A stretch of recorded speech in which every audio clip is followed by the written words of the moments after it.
कावळ्याच्या शापानं गाय मरत नसते. जितेंद्र आव्हाडांची अजित पवारांवर टीका. तर आव्हाडांना पक्ष काबीज करायचा असल्याचा धनंजय मुंडेंचा गंभीर आरोप. जरांगे आजपासून मुंबई, पुणे, नाशिक दौऱ्यावर. मराठा समाजाच्या कार्यक्रमांना राहणार उपस्थित. 10 फेब्रुवारीपासून बेमुदत उपोषणाला सुरुवात. एकच प्रोडक्ट लॉन्च करण्याच्या प्रयत्नात काँग्रेसच्या दुकानाला टाळं लावण्याची वेळ. मोदींनी उडवली खिल्ली. भाजप 370 जागा जिंकणार तर एनडीए 400 पार. लोकसभेत मोदींचा दावा. केंद्रीय कृषी विभागाची समिती आजपासून राज्याच्या दौऱ्यावर. नाशिक, पुणे, बीडमध्ये देणार भेट. शेतकऱ्यांना कांदा निर्यात बंदी उठवण्याची अपेक्षा. निवासी डॉक्टर आणि हसन मुश्रीफ यांच्यातील बैठक निष्फळ. उद्यापासून निवासी डॉक्टर संपावर.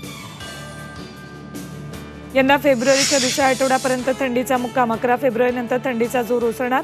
कोकणाचा मध्य महाराष्ट्रात उकाडा वाढणार.